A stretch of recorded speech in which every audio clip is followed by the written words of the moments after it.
I am Tamara, and I guess you could say I am a widow. Although it has been a year since my husband passed away, it's one of the things I call myself. It is a title I never thought I would carry, but the universe has this sneaky way of changing the course of your life when you thought you had your shit figured out. Travis and I were head over heels in love, the kind you read about in sappy novels. Our love story kicked off back in college, where we were busy figuring out love and life all at once. Now Travis, he was something else. A charmer with a killer smile that could brighten up even the gloomiest day. We were that couple everyone secretly envied. Life was good and we believed we had all the time in the world. Let us backtrack a bit and talk about Travis's background. Travis had a tough upbringing. His dad passed away when he was just a little guy, leaving a hole in his heart that could never quite be filled. His mum, Carolina, well, she's a character, and I use that term generously. Instead of being there for Travis when he needed her most, she was off chasing her own love stories. Travis was practically invisible to her. Here is the thing. Travis's mum, the woman who should have been there for her son, was anything but supportive. She had remarried a wealthy man called Frederic, who lived in a whole different world. She cut ties with Travis like he was a pesky fly, focusing solely on her new husband's riches and the lavish lifestyle they offered. Frederic had bought her own house and 2 cars, amongst many other things. Travis reached out to her, hoping to keep some connection alive. But she treated him like an inconvenience. It was as if she had upgraded her life and had no room for her own flesh and blood anymore. It hurt, watching Travis grapple with her indifference. Now, let's go to when Travis proposed to me. We had a very stable and secure life, and the timing could not have been better. When Travis popped the question, I thought it would be a good idea for us to visit his mum and share the news in person. After all, she was still his mother, and he deserved the chance to tell her himself. It felt like a moment that could potentially mend their broken relationship. So off we went to her fancy mansion, hearts full of hope. But when we stood at her doorstep, she could not have cared less. Travis might as well have been a stranger. She barely acknowledged us, let alone the incredible news we had to share. It was crystal clear. She did not give a darn about us. That visit was an eye-opener, the first peek into her icy heart. "Hey, Mum, it's me. It's been a while." "Oh, Travis! Why are you here, and who is this?" "This is Tamara, Mum. My fiancé." "Nice to finally meet you, Carolina. I've heard a lot about you." Fiancé, huh? You're engaged, and that's a reason to disturb my day?" Mum, we thought you would want to know. I've missed you." "Missed me? Travis, it has been years. I've moved on." "Mum, please, just hear us out. We are getting married soon, and we'd love for you to be a part of our lives. I thought it was time we tried to rebuild our relationship. We live in an apartment about half an hour away from here." "Rebuild what exactly? Travis, I'm a busy woman. I've got a new family now and new life. I do not need reminders of my past." "We're not trying to remind you of anything, Carolina. We just thought you should know about our wedding plans." "Wedding plans? How quaint! But I've got plans of my own, dear. Plans that do not involve you or Travis. I'm so sorry, kid." "Mum, why are you doing this? We are your family." "Travis, I do not have time for this. My husband, Frederic, will be back soon. He's the one who matters now." Carolina's reaction cut deep. Disowning her own son, how could a mother be so selfish? Travis was crushed, and I could not help but feel his pain. But life moved forward, and Travis and I got married. Our wedding day was magical. As I walked down the aisle towards Travis, I knew I was making the right choice. We exchanged vows, promising to stand by each other through thick and thin. The first year of our married life was filled with beautiful moments. We are in the same cozy little apartment on rent. We'd been saving for a house, but an apartment seemed like a smart choice because it was just the 2 of us then. Travis, was the most loving and caring husband. He would surprise me with breakfast in bed, and every day felt like a special occasion. We created our little routines. Lazy Sunday mornings with pancakes and cuddles, and adventurous Saturday nights where we try out new restaurants. Travis had a knack for remembering the little things, like the way I took my coffee and my favourite flower. We would talk about our dreams, our future, and how we wanted to build a family together. So, our first wedding anniversary was supposed to be this magical evening. I went all out, scented candles, flowers, you name it. I was just waiting for Travis to walk through that door after work so we could dig into a fancy meal and toast to our love. But life had other plans. Instead of Travis, it was the darn phone that rang, and it was not good news. Nope, it was the police telling me that Travis had been in a car accident on his way home. All those romantic plans, all the effort I put into making it special, it all just crumbled. The dinner sat there growing cold and lonely as I rushed to the hospital with a heart full of fear. I was pacing hospital corridors, praying that Travis would be okay. The doctors delivered the heartbreaking news. There was nothing that could be done further. They gave him a day or two. It was a gut-wrenching moment. They said I could go in and talk to him one last time. As I entered his room, emotions overwhelmed me. We held hands, tears streaming down our faces. It was all in God's hands now, and I clung to the hope that a miracle might save him. Tamara, I do not know if I'm going to make it, baby. The doctors say it's touch and go.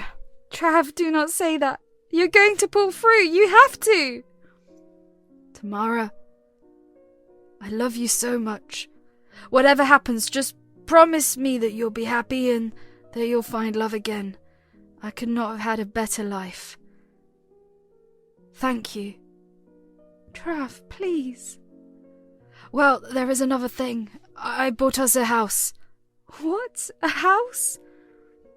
It was meant to be our anniversary gift. It's a really nice one in a really lavish neighbourhood. Specifically, it's right next to my mum's place. I held on to some hope, I suppose. I thought maybe if I was right next to her, she would consider making me a part of her life again. I'm sorry, I feel like a fool now. Oh, honey, don't be sorry. You tried. Yes, it is yours actually. You are the owner. Do whatever feels right. I understand if you would not want a daily reminder of my mum. So you can sell it or live there. It's up to you, Tamara. Travis, you are not going anywhere. I sat by Travis, clutching his hand tightly as tears streamed down my face. I knew I had to make that painful call to Carolina. He was her son after all, and the doctors had made it clear that Travis didn't have much time left, maybe just a day or two at most. I made the phone call to Carolina.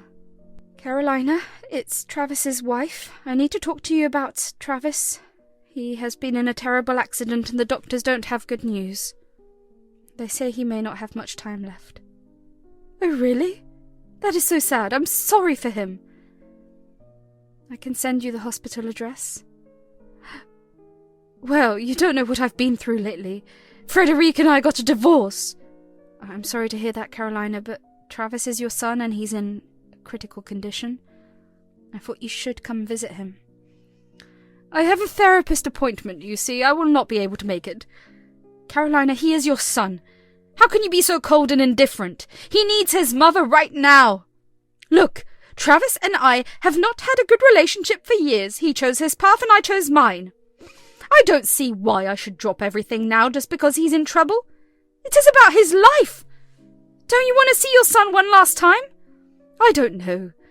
Like I said, I have a lot on my plate right now. My condolences, Samantha. I'll try to be there for the funeral. It's Tamara. You don't want to regret not being there for him when he needs you the most. I've already given my answer. Goodbye, Tamara. I could not believe that a mother could be so selfish when her son was fighting for his life. A few days later, the unimaginable happened. Travis passed away. It was a gut-wrenching moment that left me numb and lost. Surprisingly, Travis had a will in place, and he had entrusted me with making arrangements for his funeral. In his will, he had allocated some of his assets to me, which was both comforting and heartbreaking to know. Even more surprising was that he had left a decent amount of money for his mum, Carolina, and as for the new house, it was not mentioned in the will. The seller had transferred it under my name, solidifying my ownership. It was mine, completely. Dealing with Travis's passing was beyond difficult, and I found myself unable to handle the practicalities of arranging his funeral and all the necessary paperwork on my own. That is when I turned to my sister, Kelly. Without a moment's hesitation, she said she would be there to help me through it all. The day of the funeral finally came, and let me tell you, it was no picnic. The sky was all gloomy, just like our moods. Friends, family, and anyone who ever knew Travis gathered to pay their respects. It was a real tearjerker when everyone sharing stories about him, but amid all that sadness, I could not help but hope to see Carolina there. Sadly, that lady was a no-show. I could not let it ruin the day, though. Grief had enough of a grip on me already. After the tear-soaked service, we headed to the reception venue. People shared stories, gave condolences, and there was food. Now, the will reading was supposed to happen during this time, and I had honestly given up on the idea of Carolina showing up. I was mingling, trying not to break down in front of everyone, when, lo and behold, who strolls in but Carolina herself? Thanks for showing up so early. Ha ha! Salty little girl. You've got quite the alcohol scent about you. Just a few drinks with a possible future flame. Seriously? And you missed your son's funeral service for it? Oh, come on, sweetie. I needed something to soak up the booze. I felt a bit queasy after all that. Carolina, I can't believe you. You could not be bothered to show up for Travis's funeral, and now you are here, drunk, for the will reading? Oh, honey, I don't do funerals. They're such a downer, but I'm here for the important stuff. She winked at me. The guts this woman had. I could not believe it. Carolina's behaviour at the reception was beyond belief. Nonetheless, it was time for the will reading. So I gathered everyone around. As the appointed executor, I took a deep breath and began reading Travis's will to the gathered audience. There was a hushed anticipation in the room, and Carolina seemed particularly eager. Ladies and gentlemen, as the executor of Travis's will, I'm here to carry out his final wishes. Travis left behind some assets and his thoughts on how they should be distributed. Additionally, Travis allocated a separate account for his mother, Carolina. In it, he left a sum of $5,000. $5,000? That is all he left for me? Travis, my boy, you truly were a poor soul, a loser even in death. Everyone was taken aback by Carolina's cruel comments. Carolina, this is not the time or place for such remarks. Travis had his reasons for what he chose to leave behind. Seriously, was he even a lawyer or just pretending? I cannot believe you don't have any property or savings, and he only had that little bit stashed away. It's like he was good for nothing. Looks like the poor guy died from poverty. You're clearly drunk, Carolina. You should leave. Oh, you bet I should leave. He was a lousy excuse for a son, and I don't want anything to do with him. As the hours went by, I could not shake the memory of the messed-up day. Carolina's heartless act as Travis's will reading still stung like a bad hangover. My sister Kelly came over, and we both vented our frustration and sorrow about Carolina, who had shown no ounce of decency for her own flesh and blood. Time kept moving, and I started thinking about the house Travis had bought for us. The idea of living next door to Carolina was just unbearable. I could not stomach the thought of it, so I decided to take things into my own hands. I got in touch with the real estate agent who had been dealing with Travis's house purchase. Luckily, Travis had not dotted all the I's and crossed all the T's before his unexpected exit. With the agent's help, I took charge of the keys to the house. It was a bittersweet moment, knowing that this would be our new home, but it was also a painful reminder of the man I had lost. One day I mustered the guts to visit the house. Emotions hit me like a train as I walked up the driveway.